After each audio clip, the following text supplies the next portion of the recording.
Over the last few lessons, we've been talking about different theories within conservatism. And in this lesson, we are going to move on to another more modern theory. I say modern in the context of the history of conservatism, not necessarily that it's situated in the modern times. And this is the theory of one nation conservatism. And it's a theory of conservatism that is dated and associated most heavily with the former Prime Minister Benjamin Disraeli. So Disraeli was a former Prime Minister. A former Prime Minister.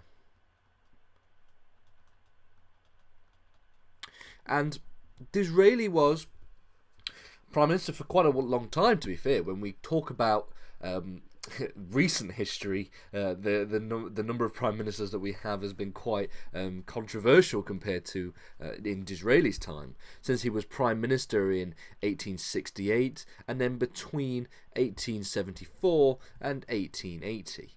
So he had quite a long period of time as Prime Minister.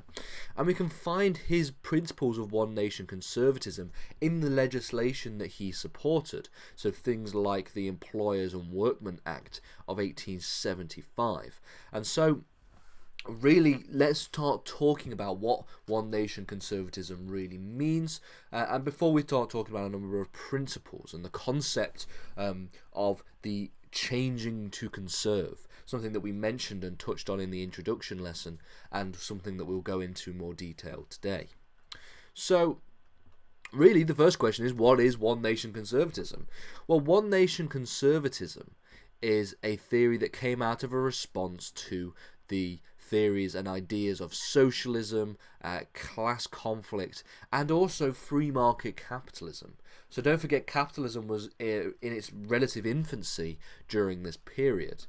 And so we have here an example of conservatism being reactionary in nature.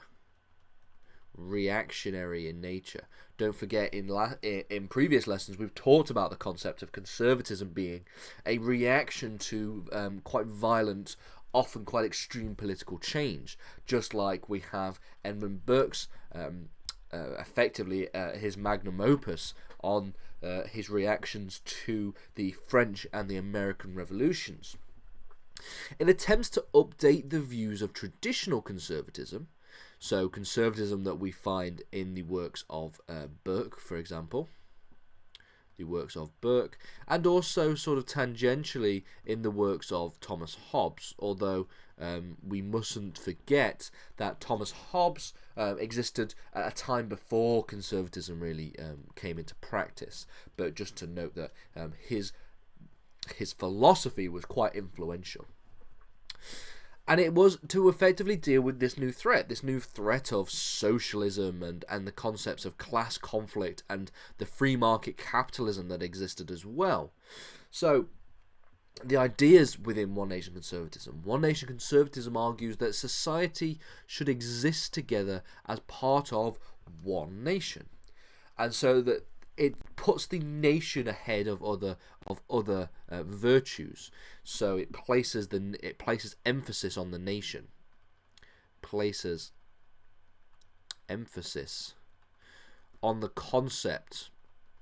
On the concept of nation. That's something that's important to recognize. This nation is organic, flexible, and interconnected, and as such, when issues arise within one area of society, it impacts the rest of society.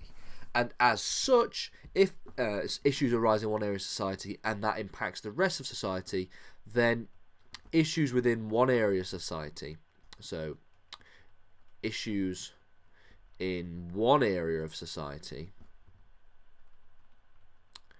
ought to be dealt by the whole of society. Ought to be dealt by the whole of society. The whole of society. This is an important aspect of one nation conservatism, and it's one aspect that you might argue has eroded within modern conservatism and conservatism as we see today. The concept of one area of society having an impact on the rest, because the society that we live in, the one nation, is interconnected and flexible and organic. This view contrasts with the socialist class analysis and the concepts of dialectical materialism and historical materialism. So we're not going to get into socialism today, but we will in a later lesson. But materialists' conceptions of history emphasize the concepts of dialectics and dialectical materialism. And basically what dialectics refers to, and dialectical materialism, is the concept of things existing as polar opposites, as one in the other, like yin and yang, for example. And Marx, for example, would place an emphasis on the concept of the owner class versus the working class. And he highlighted the fact that we have this dialectical issues within dialectics in this example here, because we have two what he would describe as opposite ends of the coin, two sides of the same coin, in conflict with each other and in balance with each other. And he formulated a materialistic conception of history based on this concept of dialectical materialism, the concept that history can be described as a conflict between two dialectics, between the serfdom and the feudal class, between slavery and the slave owner, and then now between the capitalist, the owner, and the working class. This is a very brief overview of what Marx believed, but one nation conservatism sought to see the concepts of historical materialism as decided to reject these conceptions. They argue that the concepts of historical materialism don't take into account the fact that society exists as a nation together and that this nation is interconnected. Disraeli described himself as the palace. He described, this concept as the palace is not safe when the cottage is not happy. So he argued that, when one area of society is not safe, so we have one area of society is not safe, and then we have an example of, if this is the case, then the rest of society isn't.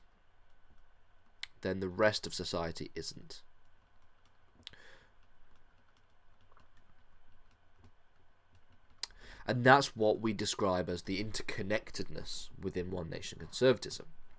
The final thing I want to touch on is the concept of changing to conserve, something that we talked about in a previous lesson. So Disraeli was concerned about the impact of free market capitalism on society. So don't forget, free market capitalism was a relatively new concept.